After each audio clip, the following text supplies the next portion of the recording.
What's up, you guys? This is the second episode of the DCHAV podcast. Hey. Still brainstorming for a new title for this. I was thinking something along the lines of DCHAV, something like that. That's pretty stupid though, so probably won't call it that. But this is the second podcast today. So today is Tuesday, December 17th. It's about 9:10 in the morning or so. I'm gonna be just talking to you guys about some stuff that's been on my mind over the past 24 hours since we had our little moment yesterday. Gonna have my friend Billy coming by in a few minutes, and maybe we'll get him on the podcast. He's just coming over to say hello before I head out of town.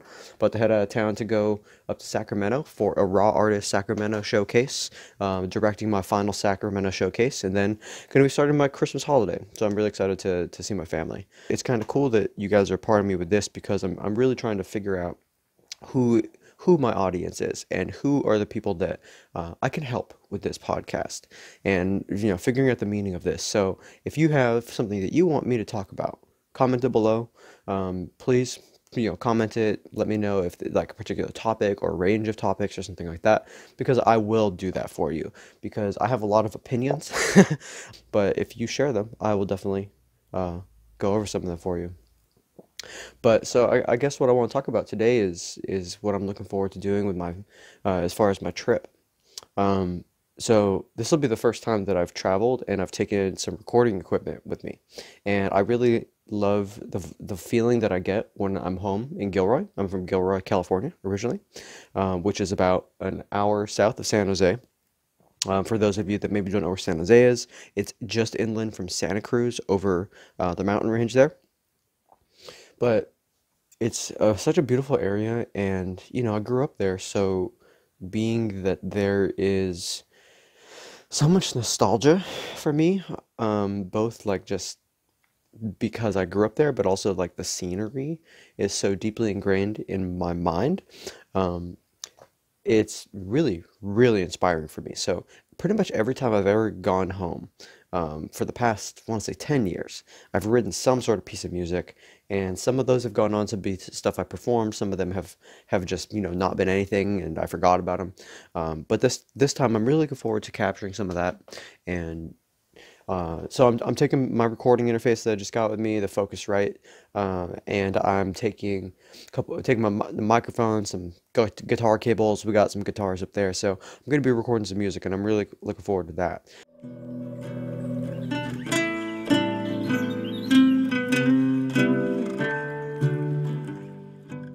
But my mom is has been playing ukulele a lot, and I think that's pretty cool, because my mom's been getting really good at it. My mom was a big part of me playing music growing up, and she would play piano. She took piano lessons when I was a kid, and she had my sister get piano lessons as well. And actually, their piano teacher, her name is Luana. She's a really talented pianist and singer. She is based out of Santa Cruz. They're still really good friends. She's kind of like an aunt to me almost. So I'm hoping I get to see her too. Probably won't. I don't usually get to see her, but that'd be cool. But I really want to record some music with my mom, and that would be a really fun thing to do. Because I have been toying around with the idea of putting out a Christmas album this year, and it just didn't come together in time. I'm still too novice at using the recording setup, and just a bunch of excuses that ultimately compound to I don't really know what I'm doing yet. So that's okay. So this is good enough. It's you and me right now. The other thing that was on my mind is just like how fitness goals like are hard to keep going when you're home. So I'm hoping that this podcast will be a tool that I can use to help keep myself accountable for that. My parents have a electric recumbent bicycle in their living room. It's a beautiful area where they live to go running. There's even some weights and all that in the garage, so I have zero excuses other than when you go home, it's hella comfortable, and my dad always has beer in the fridge. Gilroy is like right up nuzzled against the hills, so it's just like the most like enticing place to go smoke some weed and just like chill out and go for a hike or something. But and we will do plenty of all of that. But so that's honestly one of the biggest things on my mind, is not letting myself backslide for that. Let's take a little drink of coffee here. You can't see the coffee, but got my little cat mug here for you. What does the cat say? He says, "This beautiful music is being played by the cat." You can thank my roommate Malila for this awesome mug. Shout out Malila. Yeah, so I'm looking forward to my trip. I'm super grateful that I get to go do my work trip up in Sacramento and then just kind of stay up there and visit my family, directly after that. All right, there we go. Sorry about that. I had to make sure that Billy wasn't outside waiting for me. Um, but yeah, so traveling and taking my time, enjoying the trip, definitely a big priority. Doing a lot of thinking, a lot of reflecting. I've been really considering leaving the Southern California area and heading back up towards the Bay Area, for all those reasons that I had said. My family's up there. I love the weather. I love the nature. I really miss it. I lived down here in Long Beach for about 12 years. I moved down here in 2007 for school. And that's something I wanted to chat about a little bit as well. Maybe in a different episode, I'm going to give you kind of a rundown of what my life has been. I just think that'd be a fun thing to do. A lot of you guys know me pretty well, probably, but probably don't really know my exact background. So I'll share that with you. But I'm really considering moving back. If not to Gilroy, up to San Jose. I have a lot of family there, or San Francisco. I have family there as well. Um, so it's something I've definitely been considering. It'd be really nice. I think a lot about my parents getting older, and I think a lot about how my little cousins that I have are getting older too, and I want to be a part of their life. I have four little cousins, two in San Jose, two in San Francisco, and they know who I am, but I want to be more than just that cool, because I'm so fucking cool. I could want to be more than just that cool cousin that's there on the holidays. I want to be around, But a little insight towards my mind there. I'm sure plenty of you guys out there can relate. Um, same thing like I said earlier in the podcast. Like if you relate to this, drop a comment for me. It helps me out to know what other people think about things like that, because I know it's super common that you have to fucking live your life and you gotta go follow your dreams and your passions. And sometimes it takes you away from your family or away from the ones that you love. And that can be really, really tough. Honestly, like that's one of the things I have struggled the most with over the past, I want to say like 3 or 4 years, as I've gotten, just a little closer to 30. I'm 30 years old right now, and realizing like how long I've been away from home, and that yeah, I mean, it's just everyone's not getting younger. I'm not getting any younger. Neither are any of them. Like, what are you gonna do? Like togetherness is such an important thing. If anyone's keeping up with my Facebook posts, I've been writing a lot about togetherness lately in those. Um, and like the holidays bring that out, and I just think that it's so important to just really recognize how important that is. Um, Not just on the holidays, but every day. Like you need to hold your relationships sacred. And that's easier said than done, right? It's so easy to take people for granted and take situations that you're in for granted. And it's so easy to get caught up in what's next, that whole idea. And it's so easy to just forget that at any point, someone could be gone. You could lose somebody, or even if it's nothing that dramatic, someone might just have a change of their life and they need to move on. Happens all the time. I'm going through something like that right now.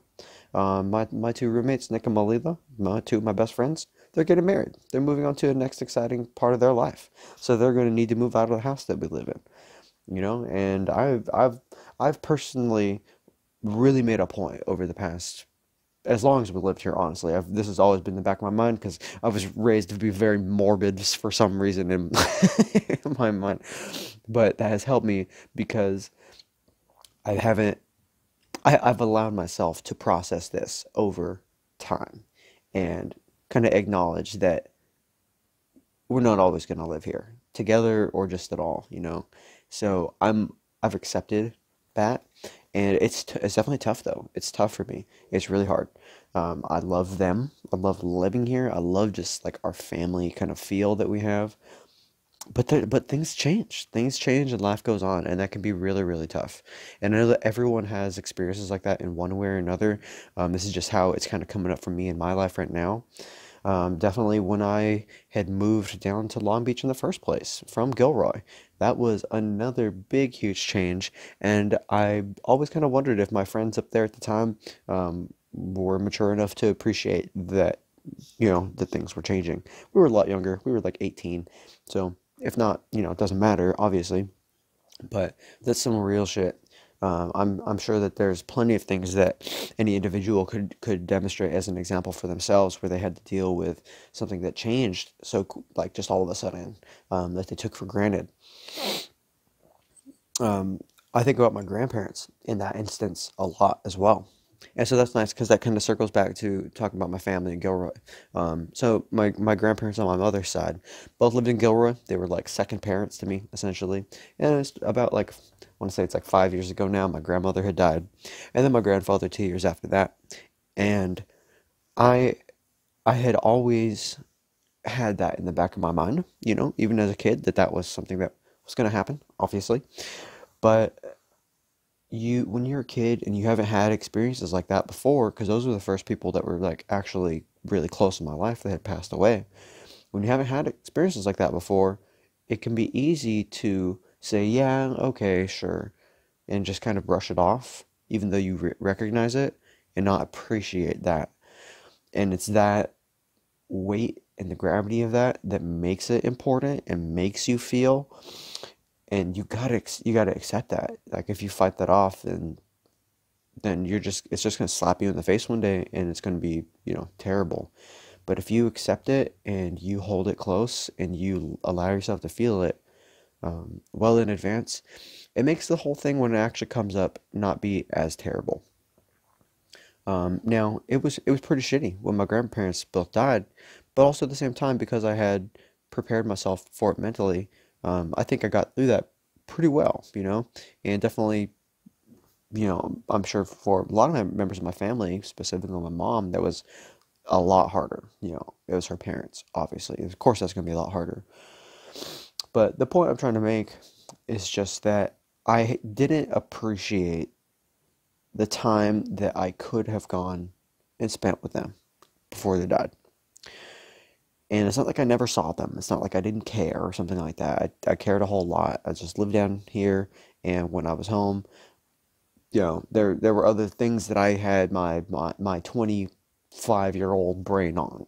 I'm sure you can imagine what those things were. 25 years old, home for the holidays, looking to drink, looking to smoke, do some stupid shit.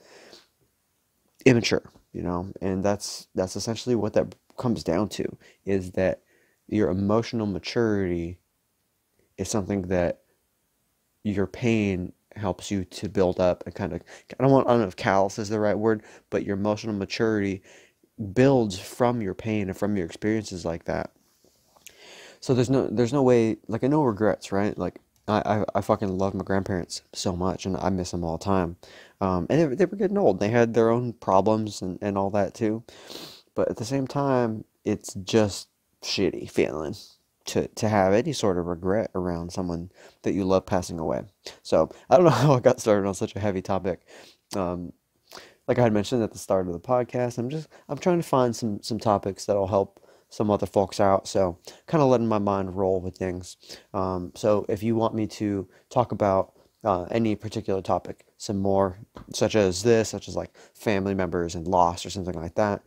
It is therapeutic for me as well. I've got my own experiences that seriously, like, it helps me to talk through. I'm sure it would help some other folks to just kind of hear it. Maybe you're going through something similar. This shit happens every fucking day. Happens every day. Like, that's real shit, dude. Like, you can, there's people out there that will pretend like things are okay, and then they'll break down and they'll snap and they'll freak out. Don't be that person. Don't be that person. Don't. That's not what emotional maturity is. Emotional maturity isn't about being perfect. Emotional maturity is about recognizing when you're proud of yourself. First off, I think that's like the most important part, recognizing the parts of yourself that make you feel proud to be you and when you do the right thing, you make good choices, that's emotional maturity. But when you just behave in a way that draws attention to yourself because you're acting out, or you just like shove your feelings aside and don't deal with them, that's not being very mature. Even if you're using the most eloquent language, even if you are demonstrating a fair concept, it's all about whether you are actually dealing with your emotions. I hope that you guys will continue to listen, and really please comment some topics that you'd like for me to discuss, because I would absolutely be happy to. But you have a beautiful rest of your day. See ya. Hey.